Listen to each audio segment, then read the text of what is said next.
O çocuğa öyle hunharca saldırdı ki bir an benim beynim döndü. En son tekme atmıştı. O aklımda kaldı. Bu bacağı koparayım dedim yani. Açtım bıçağımı, saldırdım. Bacağına doğru savurdum bıçağı. Bileklerimiz birleşti. Ayağa kalkınca da karnına gitti. Cezaevine girdiğim için pişmanım. Vurduğum için değil. Çünkü o ceza ona hafifti. 11,5 yaşında bir çocuğa saldırılmaz. Dehşet acılar yaşatabilecek kapasiteye sahibim. O derece kin duyuyorum. Veya kurban eti parçalar gibi, et doğrar gibi doğrayabilirim. Kafamla duvarları yıkabilip uçarak gidip hasmımın canını alabileceğimi düşündüğüm oldu yani. 3 gece 4 gündüz işkence gördüm. Aç, susuz ve uykusuz. Suçu kabul ettirmek için.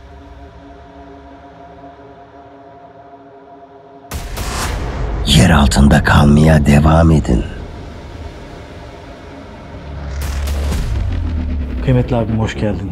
Hoş bulduk kardeşim. Çok teşekkür ederim. Bize biraz kendinden bahseder misin? Ben 1970 yılında Kırıkkale'de doğdum. İlk suçum 16 yaşındayken işledim. Bir yaralama suçundan girmiştim. Zaten hayatımın en büyük hatası da buydu. Çünkü sabıkalanmak, bir damga yemek ilk 16 yaşındayken yedim. 18 yaşındayken ise bu suçtan dolayı biraz da yaptı kanaatine varıldı. Cinayet iftirasına uğradım. Amcamın oğlunu öldürmüşlerdi 2 kişi. Tabi o olayla uzaktan yakından hiçbir alakam olmadığı halde 18 yıl cezaya mahkum edildim. Ve 2010 yılında yaralama suçundan cezaevine girdim. Oğluma saldırdıkları için vurmak zorunda kaldım. Onun da detayına kısaca girmek gerekirse zaten kendi kanalımda da detaylıca anlatmışımdır. Bahçe tartışmasından dolayı o komşuyla sürtüşmeler yaşadık. Bahçeye ekmeği bıraktım. Yine bu durmadı. Sataşmaya, sürtüşmeye devam etti. Sürekli kavga çıkarmaya çalışıyordu. En son merdiven konusundan bir tartışma çıktı. Ev sahibinin bodrumuna koyduğum merdiveni istedi. Evimin kapısını çalmış. Ben de bunu aşırı derecede sinirlenerek çıktım kapısına. Sen benim kapımı niye çalıyorsun? Niye çoluğumu çocuğumu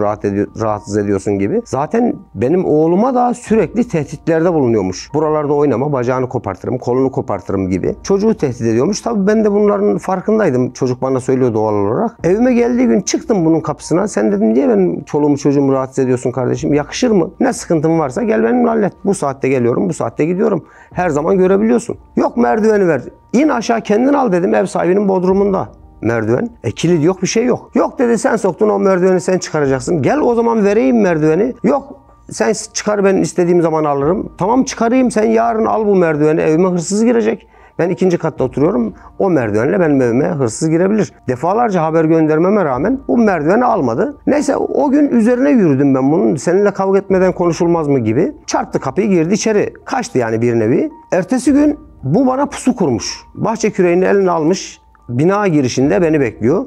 Ön tarafta bahçeyle alakalı hiçbir şey yok. Kürekle çalışabilecek hiçbir imkanı yok. Hiç aklıma gelmedi saldıracağı. Tebessüm ederek bana bakıyor. Oğlum da o esnada yolda oynuyormuş arkadaşlar. Gel dedim oğlum şu şeyi çıkar. Merdiveni çıkar. Şimdi dedim bu adamla kavga edeceğiz. Birbirimize gireceğiz.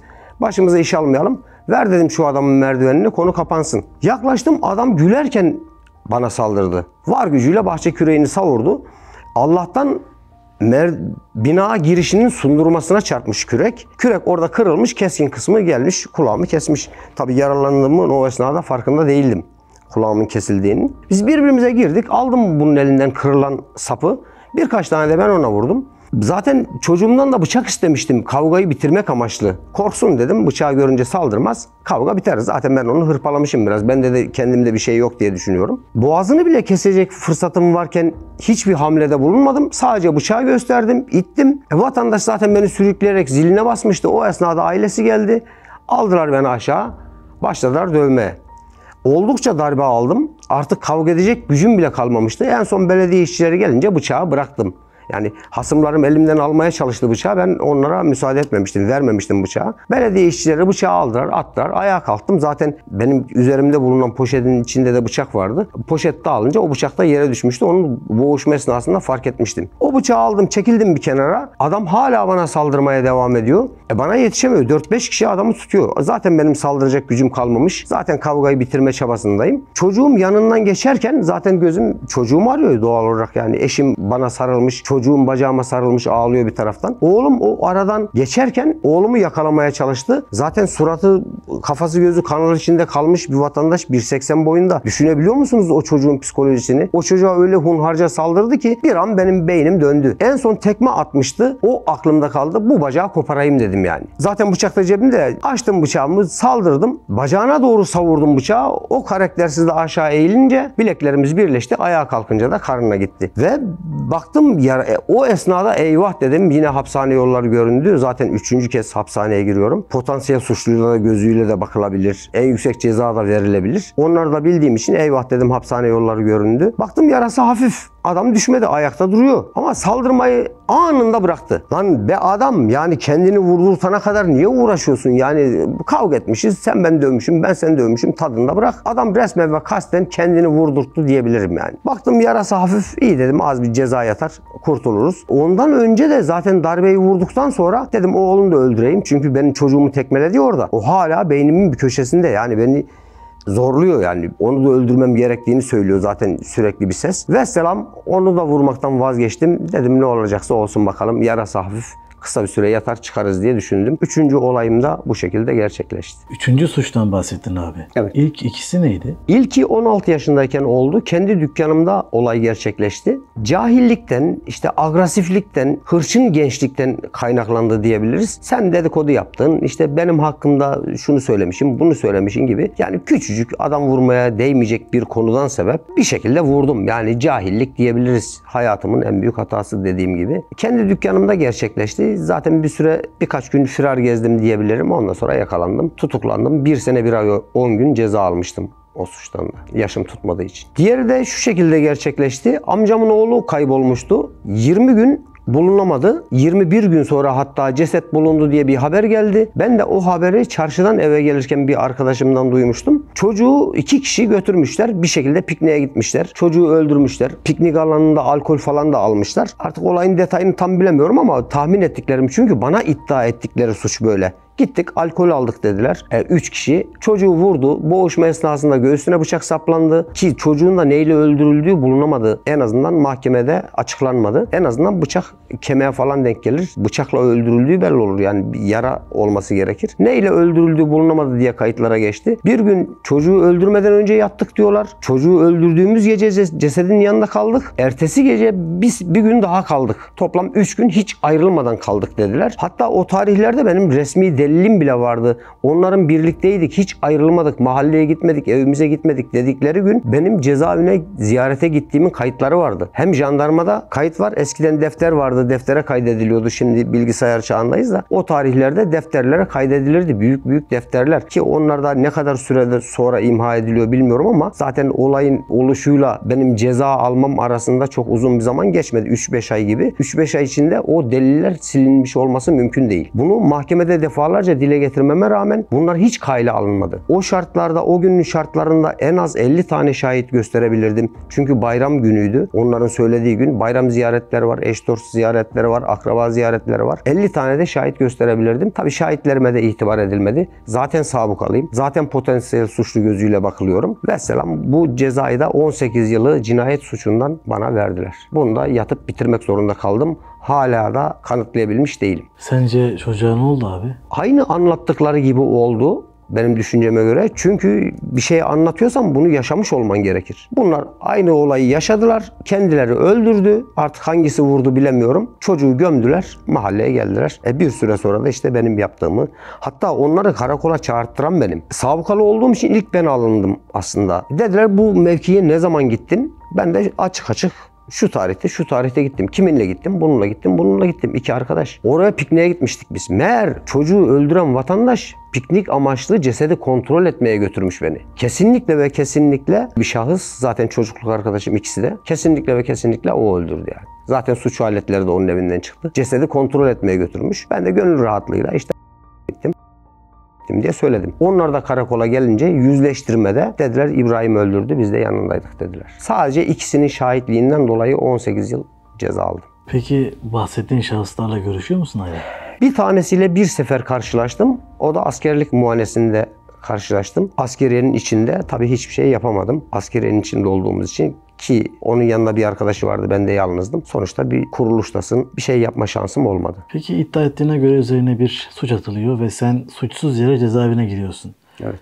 Onlara karşı bir kinin var mı?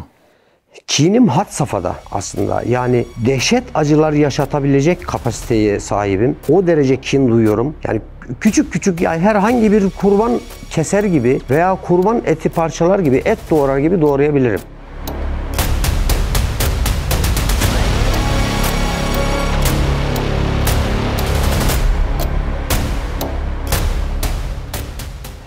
Ama maalesef hapishaneye girmektense diyorum ahirete bırakayım, ahirette bana bir faydası olsun. Zaten intikam hevesinden de yeni vazgeçtim diyebilirim yani. Ahirette ilahi adalet tecelli edecektir. Herkes cezasını çekecektir. Onlarla karşı karşıya gelsen ve elinde bir kesici ya da delici bir alet olsa ne yaparsın abi? Hiç karşılaşmamayı tercih ederim. Çünkü ne yapacağımı ben de bilemiyorum. Kendimi tutabileceğimi hiç düşünmüyorum. Çünkü hayatımı kararttılar, hayatımı söndürdüler. Zaten o vesileyle ben o cinayet iftirasından sonra memleketimi, vatanımı terk etmek zorunda kaldım diyebilirim. Cezaevinde uzun yıllar geçirmişsin abi. İlk girdiğin günü hatırlıyor musun? Evet, hatırlıyorum. İlk zaten girmeden önce çevreden duyduklarımız var ya, işte hapishane şöyledir, böyledir. Hapishane anlatılır, televizyonlarda izlendiği gibi zannedilir. Arkadaş çevremden de söylerlerdi, yani cezaevinde bir tanesini vurunca düşüreceksin. Oranın ağası paşası sen olacaksın. Koğuşu ele geçireceksin gibi. İlk girdim koğuşa. Yaşlı bir gardiyan vardı. İsmi Yusuf'tu. Yusuf Baba derlerdi. Babacan bir adamdı. Koğuşa götürdü beni. Tosunum diye seslendi. Oradan koşarak bir çocuk geldi. Benim yaşlarımda tombul bir çocuk. Ben cılız, ufak tefek bir şeydim. O da ufak tefek bir şeydi. Biraz daha tombul, benden dolgun. Tosunum dedi, bak bir Tosun daha geldi. Küçük olduğumuz için Tosun diye seviyormuş meğer bizi. Bir Tosun daha geldi. Yarın sizi çifte koşacağım dedi. Kafamı uzattım, baktım dışarıda çifte koşulabilecek bir yer var mı? Hiçbir yer yok. Her taraf beton. Zaten küçücük bir bahçe. Dedi bu Tosun'la bir tanışın bakalım. Baktım bana tokat atmaya hazırlanıyor çocuk. Şimdi o arkadaşlarımın söylediği de kafama yerleşti ya, işte vurunca düşüreceksin. Ben dedim bunu vurunca düşürürüm. Yani gözüme de kestirdim kendimce. Tokat atmaya çalıştı. Karşıladım. Çocuğa saldırdım açıkçası. Hemen durdu. Ne oluyor lan falan filan. Oradan mahkum arkadaşlar işte müdahale ettiler. Sen ne yapıyorsun? Yapma etme falan gibi. Eşek herif dedi. Ne yapıyorsun dedi. Böyle tanışma mı olur dedim. Ya bu ne biçim bir tanışma? Bir dahaki gelenlerle dedi sen tanışacaksın. Ben kafa tutuyorum. Diğer gardiyan mahkumlar da uyarıyorlar beni. Neyse hadi bakalım dedik. Çocuk yavaş vurdu açıkçası. Tamam dedim, sıra bende. Ben vurunca düşüreceğim ama o yavaş vursa bile. Kafama yerleşti oradan koğuşun ağası ben olacağım kendimce. Dedim sıra bende. Yok dedi, sen de bir dahaki gelenlerle tanışacaksın falan. O gitti. Tabii durumun öyle olmadığını diğer mahkum arkadaşlar, sen ne yapıyorsun? Seni götürürler, asarlar, keserler, döverler, işkence yaparlar. Olayın iç yüzünü anladık. Ha öyleymiş demek ki dedik ve bir süre sonra da alıştık zaten. Zamanla alışıyorsun ister istemez. Peki yeni gelen birisine sen yaptın mı onu? Yok. Çünkü benim yaşımda birileri gelmedi. Çocuk koğuşundaydım ben işte 16 yaşında olduğum için. Fakat sadece çocuk yoktu. Birkaç tane büyük mahkum, olgun insanlardan işte efendi, dürüst, mert gibi görünenler, tabii kimse kimseyi tanıyamaz da suçuna bakarak. O tarihlerde yüz kızartıcı suçlar da aynı koğuşta yatabiliyordu. Tabii o koğuşa o tür suçluları vermezler. Olgun insanları, mert insanları vermeye çalışırlar. Bizi bir nevi kolaçan etsin, işte kavgayı engellesin, bizi frenlesin düşüncesiyle bizim yanımıza büyük mahkumlar da veriyorlardı. Cezaevinde görüp hiç unutamadığın birisi oldu mu abi? Birçok oldu aslında, birçok kişiyi unutamadım. Karısını öldüren bir arkadaş vardı, onu hiç unutamıyorum. Eşi hamileymiş, o tarihte muz istemiş eşinden. İşte gariban bir köylü, yani Kırıkkale'nin, zaten Kırıkkale kendisi de küçük bir yer olduğu için köy yeri gibi bir yerdir. O da köylük bir yer. Çiftçi adam, alamamış, tartışma bu nedenle çıkmış ve karısını kesmiş diye duymuştuk. Tabii kendisi çok detaya girmezdi, kendisi anlatmazdı. Zaten sessiz, sakin, sürekli düşünceli, sürekli dalgın, yani kafayı yemek üzereydi diyebilirim. Yani sürekli ben de onu yatıştırmak amaçlı, işte ben o tarihte 18 yaşındayım, o 30 yaşlarında falandır tahminime göre. Ben sürekli onunla muhabbet ederek kafasını dağıtmasına yardımcı olmaya çalışırdım. Kafayı yemesinin düşüncesiyle. Bize biraz cezaevinden bahseder misin abi? Cezaevi sadece 4 duvardan oluşmaktadır. Yani aşırı derecede iğrenç ve kötü bir yer. Bahçesi de 4 duvar, koğuşu da 4 duvar. Renkler her tarafta sarıdır. %99 bütün hapishaneler sarıdır diyebilirim. Şampanya rengine boyanmıştır. Zaten bir yatakhanem vardır. Yeni nesil hapishaneler için söylüyorum. Bir yatakhanem vardır. Alt katta da yemekhane vardır. Sigara orada içersin, yemeğini orada yersin, televizyonu orada izlersin. Koğuşta televizyon olmaz. Küçücük bir bahçesi vardır zaten. Koğuş kadar da bir bahçesi vardır. Yani 10 metrekare bir yerdir diyebilirim yani. Bilemedin 15 metrekare bir yerdir. Gökyüzünden başka bir yeri görmen çok da mümkün değildir. Eski hapishaneler oldukça geniş ve rahattı. Mesela Keskin Kapalı Cezaevinden dağları görebilirdin. Baharın geldiğini görebilirdin. Fakat yeni hapishanelerde gökyüzünden başka bir yeri göremiyorsun. Çok nadir koğuşlarda üst kattan, yatakhaneden baktığın zaman bazı hapishanelerde ağaç görebilme şansın var. Ormanın bir kısmını görebilme şansın var. Mesela İzmit cezaevindeyken ormanın bir kısmını görebiliyorduk. Özellikle atölyeye çıktığın zaman o da büyük bir avantajdır. Atölyeye çıkarsan sağa solu görebilirsin. Koridorlardan geçerken ormanları görebilirsin. 4 duvar, yani başka anlatılacak bir şey yok diye düşünüyorum. 4 duvar zaten konuyu bağlıyor yani. Cezaevindeyken en çok neyi özlüyordun? Her şeyi özlüyorsun. Yani biri bir şey yer, o yiyeceği özlersin. Çiğ yumurta pişirme, yağda pişirme çok özlersin. Atıyorum durumu iyi olan her türlü imkana sahiptir. Sucuğunu da alır pişirir, bilmem yemeklik bir şeyler alır pişirir.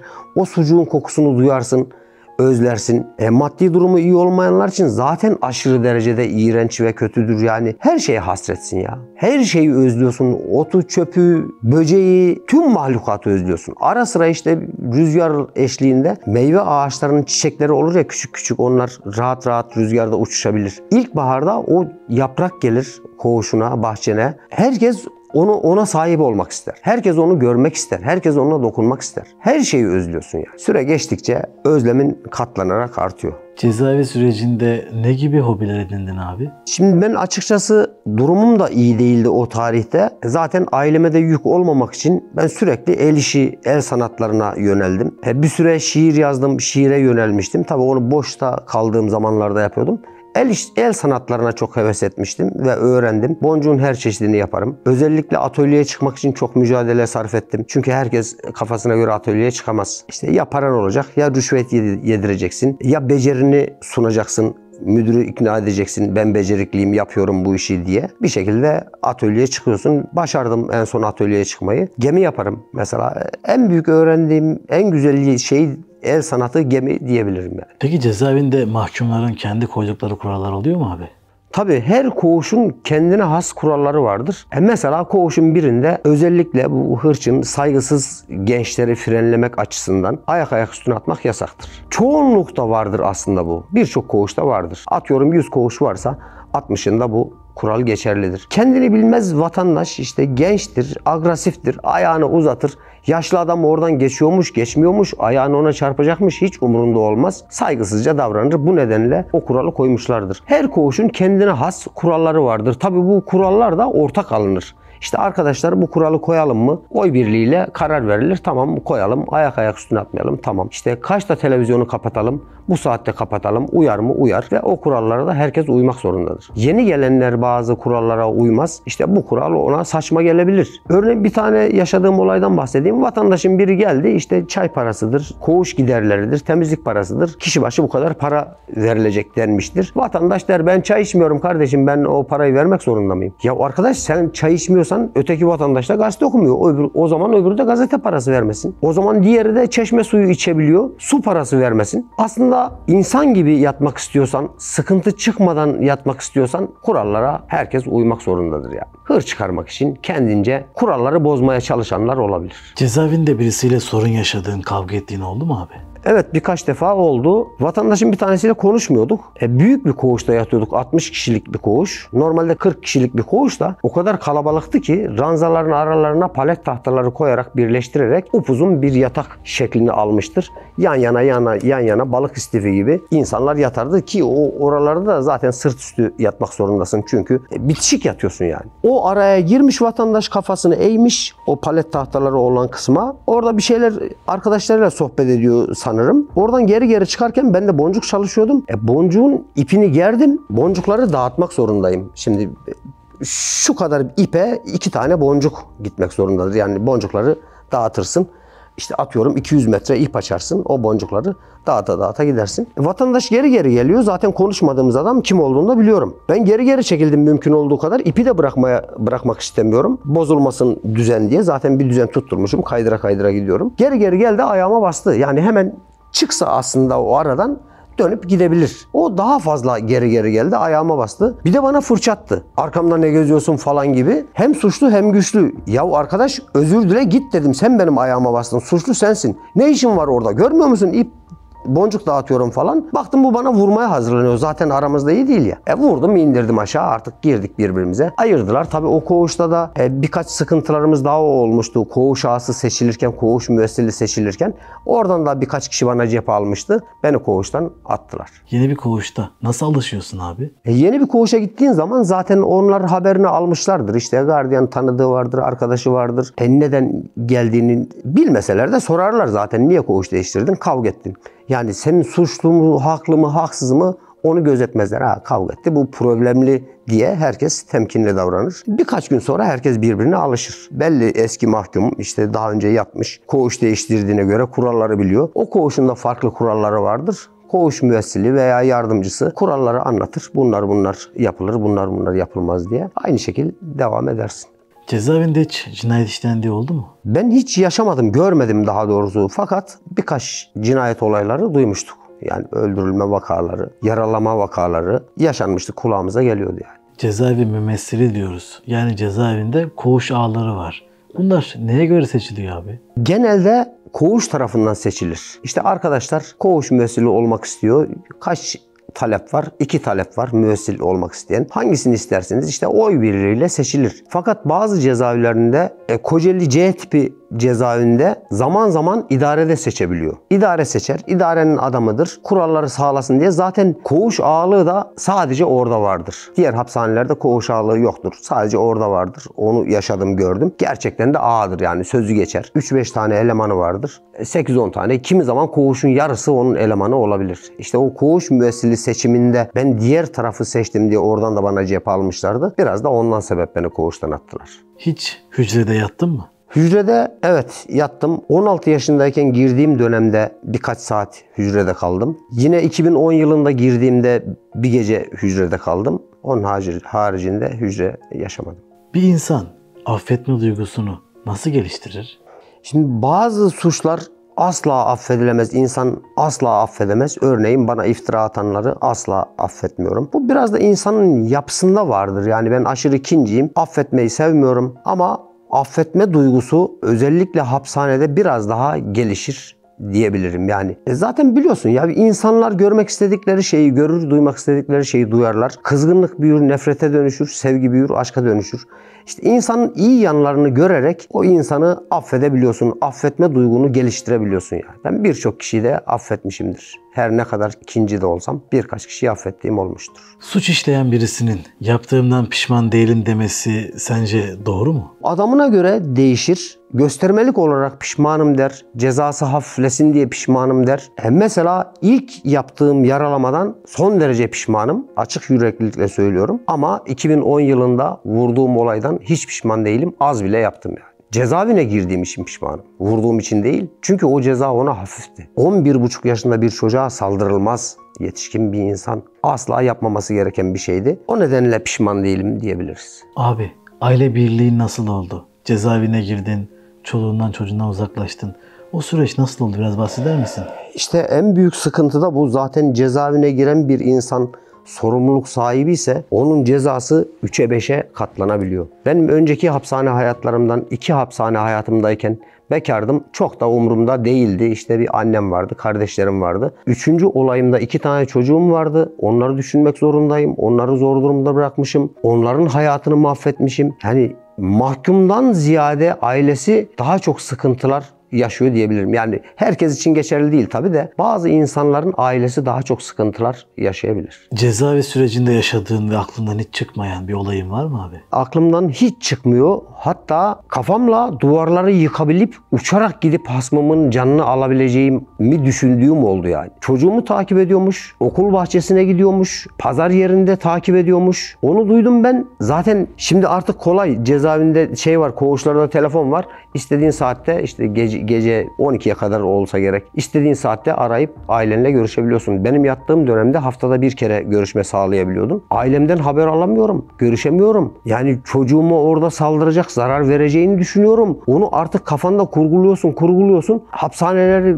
bütün duvarları kafanla yıkarak uçup gidebileceğini hissediyorsun. Onu hiç unutamıyorum. Bir seferinde de sakız çiğnemeye aşırı derecede kızıyorum ve sinirleniyorum. Bir gün koğuştaydım sanırım. O zaman koğuşta boncuk çalışıyorum. Bir tanesi cak sakız çiğniyor. Sinir oldum. İndim aşağı yemekhaneye. Orada da biri sakız çiğniyor. Çıktım dışarı. Orada da biri sakız çiğniyor. Kendimi tuvalete kapattım. Yani o derece beynimi öyle bir tırmalıyor ki yani çıldırmak üzereyim. Ve tuvalette de bahçede sakız çiğneyen vatandaşın sesi geliyordu. Şimdi benim evimde de kesinlikle kimse sakız çiğnemez. Çiğnerse bile insan gibi usturuplu çiğner. Mümkün olduğu kadar çiğnettirmem, müsaade etmem de. Bir başkası da sakız çiğnemez. Hemen uzaklaşırım. O bende bir aşırı derecede bir şey iz bıraktı yani. Bunu da hiç unutamıyorum. Oldukça çok zarar gördüğüm, çıldırmak üzere olduğum bir durumlardan biriydi yani. Bize görüş günlerinden biraz bahseder misin? Görüş günleri eskiden çok heyecanla beklenirdi. Her zaman heyecanla beklenir de eski hapishanelerde daha çok heyecanla beklenirdi. Çünkü 3 gün boyunca ziyaret olurdu. Eski hapishanelerde 88-90'lı yıllarda yattığım dönemde büyük bir bahçemiz vardı. Bütün yatak, yorgan, çarşaf, battaniye ne varsa çıkartırdık. Bahçeye herkes bahçenin bir köşesine kurardı. Bizim gezdiğimiz bahçeye ayrı bir ziyaret salonu yoktu eski bir hapishane olduğu için. O ziyaretler oldukça hoş geçerdi. Şimdiki ziyaretlerde de tabii bir gün önce temizliğini yapıyorsun, saç sakal tıraşını oluyorsun, işte kendine çeki düzen veriyorsun, güzel kıyafetlerini giyiyorsun. Eskiden yatak ütüsü yapardık biz elbiselerimize, pantolonumuza vesaire, gömleğimize yatağın altına koyup ütülemeye çalışırdık. Şimdi veriyorsun, ütülenip geliyor icabında, ücretli ütülettirebiliyorsun. Tamirini ücretli yaptırabiliyorsun. Bir gün önceden hazırlığı yapılır. Dört gözle herkes ziyareti bekler. Bayram havası olur bir nevi. Yani zaten ailenle bir süre görüşmemişsin. Bir de ben ayda bir ziyaret kabul ederdim. Son zamanlarda açık ziyaretlere sadece çağırırdım. Boşu boşuna oralarda göz testinden geç, X-ray'dan geç, oradan geç, buradan geç, aramalar falan. Ailemin bunlara maruz kalmasını hiç istemediğim için, daha doğrusu sadece açık ziyaretlerde gelin yeterli diyebiliyordum. Bayram coşkusu gibi bir ziyaret heyecanı olur. Cezaevinde işkence var mı? Eskiden vardı, şimdi de aslında işkence var diyebiliriz. Tabii durup dururken hiç kimse kimseye bir şey yapmaz. Mesela ben bir seferinde bu kendi kanalımda da gardiyanla kavga videosu paylaşmıştım. Gardiyanın bir tanesiyle kavga ettik. İşkenceye de hazırlandılar. Zaten kavga büyüseydi sabaha kadar da döverlerdi yani. En son işte camı falan kırıldı. Onlar bana saldırdı, ben onlara saldırdım. Kısa bir arbede yaşandı. İşkence boyutunda değildi. Eskiden daha çok yaygındı. Alırlar götürürler, işkenceyi yaparlar. Hiç de bir hak talep edemez. Şimdi her yerde kamera olduğu için özellikle kameralardan sebep işkence yapılmıyordur diye düşünüyorum. En son süngerli odaya atarlar işte kendine zarar vermesin diye. Zaten herkes birine zarar veremediği zaman kendine zarar verebilir. Onun için süngerli odaya atarlar. Konuyla kapanır. Ertesi günde ne gerekiyorsa yapılır. Sen işkence gördün mü abi hiç? İşkence görmedim. İşte küçük arbedeler yaşadık. Şeyde gördüm ama işkence, jandarma karakolunda çok işkence gördüm. İlk bu cinayet olayında, ikinci suçta. O zaman oldukça çok işkence gördüm. 3 gün boyunca, 3 gece 4 gündüz işkence gördüm. Aç, susuz ve uykusuz. Suçu kabul ettirmek için.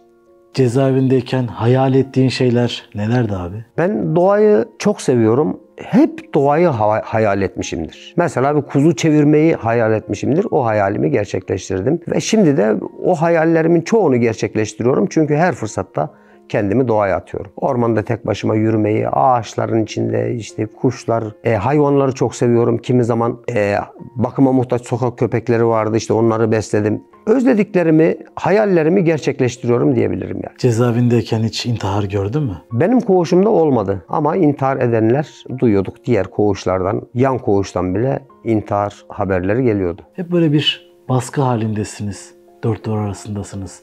Bu süreçte mesela hangi duygularınız daha fazla ortaya çıkıyor? Şimdi zaten videonun başında da söylediğimiz gibi hapishane 4 duvardan oluşuyor. Zaman aşırı derecede bol. Orada ne yaparsın? İşte bir uğraş bulmak zorundasın. Nedir? Dine yönelirsin. Zaten affetme duygusu da bununla biraz da bağlantılıdır. Affetme duygunu geliştirebilirsin. Dine yönelme aşırı derecede çok yaygındır. Yani herkes orada ibadete yönelir diyebilirim ki imkan da vardır. 2010 yılında soranlara işte ne zaman başlayacaksın ibadet etmeye, namaz kılmaya diyenlere işte 40'ından sonra başlarım diyordum. Sanırım Rabbimin gücüne gitmiş olsa gerek ki 40 yaşına geldim. Hala başlamadığımı gördü. Rabbim dedi ki sen böyle demiştin, başlamadın, gir orada başla. Cezaevine girdim, tık aklıma o geldi ve ibadete başladım. Kıymetli abim, bu soruyu merak ediyorum. Cevabını çok merak ediyorum özellikle. Allah'ın adaletine güveniyor musun? Şüphesiz güveniyorum. Dinimizde bir tebessüm bile sadaka yerine geçebiliyorsa kötü sözde mutlaka karşılığı vardır. Herkes bedelini ödeyecektir. Allah'ın sana yardım ettiğini düşündüğün bir an oldu mu? Evet, 2010 yılında işlemiş olduğum suçtan dolayı dosyam Yargıtay'a gitti. İşte o esnada Rabbim yardım etti. Çünkü Yargıtay'da dosyalar çok fazla incelenmez diye düşünüyorum. Zaten ceza verilmiş. Yüzeysel bakılır, geçilir diye düşünüyorum. Çok dilekçe yazdım Yargıtay'a. Normalde bir dilekçe yazılır, biter. Ben birkaç defa yazdım. Sayısını bile hatırlamıyorum. Rabbim orada bana yardım etti ve cezam 5 yıla düşürüldü. Yarı yarıya düşürüldü ve tahliye oldum. Rabbim o esnada yardım etti. Cezaevinde yeme içme nasıl oluyor abi? Paran varsa her şeyi yiyip içebiliyorsun. Zaten sebze kantini vardır haftada bir kere. Sebze kantinini yaparsın. Semaverde yemeğini pişirirsin. Onun haricinde zaten durumun iyi değilse karavanaya mahkumsun demektir. Karavanada ne çıkarsa onu yer oturursun. Cezaevindeyken görüşüne kimler geliyordu? Birinci derece aile diyelim yani çoluk çocuğum. Abim gelirdi. Eşim her ay gelirdi. Sürekli gelmek isterdi de ben ayda bir kere gelin diyordum. Çocuklarım zaten her ay gelirdi. Annem nadir gelirdi. Zaten 2010 yılında ben ceza alana kadar anneme haber verilmemişti. Şehir dışında çalışıyor, ulaşılmıyor, telefonu çekmiyor gibi çeşitli bahanelerle, yalanlarla bir yıla yakın kadar oyaladılar yani. En son ceza aldıktan sonra söylemek zorunda kaldılar. Hatta ben ceza aldıktan sonra da ki o cezayı zaten hiç beklemiyordum. Eşime dedim beni boşayabilirsin, çocukları ver anneme veya yurda. Dedim boşa. Yani 10 yıl ki benim o tarihte yatarım 8 yıl kadar falandı yani. 8 yıl bekleyebileceğini beklemesine vicdanım el vermedi. Bunu hala çok severek mi söylüyordun abi? Tabii yani seviyorsun işte ailenin zarar görmesini istemiyorsun. Zaten dedim ya hapishane sorumluluk sahibi insanlar için çok aşırı zordur yani. Cezanı 3'e 5'e katlar. Onları düşünmek zorundasın. Gerçi ben ailemi zor durumda bırakmamak için para bile istemiyordum. Kendi imkanlarımla geçimimi sağlamaya çalışıyordum. Gemi satarak, boncuk cincik bir şeyler satarak geçimimi sağlamaya çalışıyordum. Cezaevinde görüşüne bekleyip gelmeyen birisi oldu mu? Tabii yani herkesin gelmesini istiyorsun. Herkesi özlüyorsun çünkü. Özellikle yakın arkadaşını özlüyorsun. Zaten 3 tane ziyaretçi yazdırma hakkım vardır soy ismi tutmayan. Ki soy ismi tutan bile gelmez. Zaten böyle bir şiir de yazmıştım. Dedim ya şiire de heves ettim. Kardeşlerim bile unutur zaman geçerken. Hapishane düşme kardeş, unutulursun. Dostunu, düşmanını, arkadaşını tanırsın. Hele bir de gurbetteysen kahrolursun. Sakın düşme kardeş, unutulursun. Unutmayan bir kardeşim var derken böyle düşünme kardeş, daha çok erken. Kardeşlerim bile unutur yıllar geçerken. Sakın düşme kardeş, unutulursun. Ağzına, yüreğine, kalemine sağlık. Çok teşekkür ederim. Cezaevindeyken kötü bir haber aldığın oldu mu? Tabii işte bahsetmiştim, çocuğuma saldırma durumları vardı. Kayınpederimi kaybettim. O kötü anı yaşadım maalesef. İşte eşimin üzüntüsünü yanında olup paylaşamadığım için aşırı üzüntü duydum. Dışarıdan gelecek her haber mahkumu derinden etkiler. Özellikle zaten benim tavsiyelerim de olmuştur. Yani kötü olaylardan mahkum yakınlarınıza haber vermeyin. Bahsetmeyin yani. Hep iyi şeylerden bahsedin ki onun da cezası hafiflesin. O da daha mutlu, daha huzurlu bir ceza yatmaya çalışsın. O da işte ailem durumu iyi, sıkıntı yaşamadan günlerini geçiriyorlar diye düşünsün. O da orada mutlu olsun. Abi çevren, arkadaşların senin bu olanlardan dolayı seni suçluyorlar mı? Tabii suçlayan da var, inanmayanlar da var. Zaten arkadaşlık diye bir şey de yok ya. İşte dedim ya ben 8 yılda 2 arkadaş edindim hapishane hayatım boyunca. İkisiyle de hala görüşüyorum. Arkadaş diye bir şey yok ya. Arkadaş arıyorsan cebine bakacaksın. Yani dürüstlüğe, mertliğe çok fazla itibar gösterilmiyor diyebilirim. Daha yakın zamanda bir olayı hemen kısaca anlatayım. Bir tanesine dedim ki ya sen söz verdin ya işte bunu yapacağım dedin ya. Vatandaş bana ne derse beğenirsin. Ben söz demedim ki, yemin etmedim ki diyor. Ya arkadaş yemin etmen mi gerekiyor işte? Söz ağızdan çıkmışsa o sözdür, senettir. Senetten üstündür hatta ya. Tabii maalesef günümüzde her geçen gün mertlik, dürüstlük biraz daha azalıyor diyebiliriz. Cezaevinden çıkınca çevren sana nasıl davrandı abi? Çevremin çoğu suçumun da ne olduğunu biliyordu. Çok aşırı bir tepkiye rastlamadım. Beni tanıyanlardan tepki görmedim diyebiliriz yani. Ben tanıyor, kişiliğimi, karakterimi biliyor, suçu neden işlediğimi biliyor, neye cezaevine girdiğimi biliyor. Onlardan bir tepki görmedim ama genel olarak halkın, vatandaşın bakış açısı suçlu, sabıkalı insana potansiyel suçlu gözüyle bakar. Mümkün olduğunca uzak durmaya çalışır. Hiç kimse evladının, çoluğunun, çocuğunun sabıkalı biriyle görüşmesini istemez. Cezaevinden ilk çıktığında ne yaptın abi? Cezaevinden ilk çıktığımda oldukça bekletildim. Ben oldukça geç çıktım. Akşam 6 civarları falan diye tahmin ediyorum. Abim ve arkadaşı bir araçla gelmişler. Kandıra 2 nolu T tipi cezaevinin önünde beni bekliyorlarmış. Zaten eşyalarımı da oldukça zor götürdüm. Asker yardım etmiyor. Neymiş? Yasakmış. Ya 2 posta yapayım işte gideyim geleyim bir daha götüreyim. Yok, o da yok. Zaten pano falan da yaptırmıştım cezaevinde. Onlar çizildi, kırıldı, döküldü. Tabii kimsenin umurunda değil. Gittim sarmaş dolaş işte abim ve arkadaşıyla, ortak arkadaşımız. Bindik arabaya. Bana hemen oradan daha önce ben alkol alıyordum. Hemen alkol verdiler bana. Dedim sen onu bırak oraya, beni en yakın camiye götür dedi. Ki şükür namazı kılabilmek için. Yani saatin önemi yok. Namaz saatiymiş değilmiş. Şükür namazı kılayım dedim. Zaten içeride de ibadetimi yapıyordum. İlk camiye gitmek istedim. Evime gitmeden önce, çoluğumu çocuğumu görmeden önce camiye gitmek istedim. Şükür namazımı kıldım. Bir sürede yine ibadetime devam ettim. Birkaç sene diyelim. Bir şeyler oldu. Bırakmak zorunda kaldım. Allah kısmet ederse. Yine Allah'a büyük konuşmayayım. Yani Rabbim gücenir. Sen içeride iyi ibadet yapıyorsun diye tekrar beni düşürmek isteyebilir. Onun için Allah kısmet ederse tekrar devam edeceğiz. Çocuğuna bir saldırı yapıldı. Hatta bir suç üzerine atıldı. Yıllar boyu cezaevinde kaldın. Ama seni en çok derinden etkileyen şey çocuğunun karşında bir başkası tarafından darp edilmesiydi. Evet. Böyle bir şey tekrar yaşansa tekrardan aynı şeyi yapar mısın? Fazlasını yaparım. Çünkü bu evlattır, bu candır. Rabbim bize çocuklarımızı emanet etmiş. Tabii eşlerimizi de emanet etmiş. Onları koruyup kollamakla mükellefiz. Tabii en önemli olan şey buna ihtimal vermemek. Zaten beladan kaçmanın en güzel yolu da belaya ihtimal vermemektir ya. İşte bir sıkıntı varsa onu hissedersen bu tür şeylere ihtimal vermemeye çalışmak en güzeli. Yani aynı şekilde cezaevine düşmek değil de onu daha az hasarla işte çocuğuna saldırmasını engelleyebilirsin.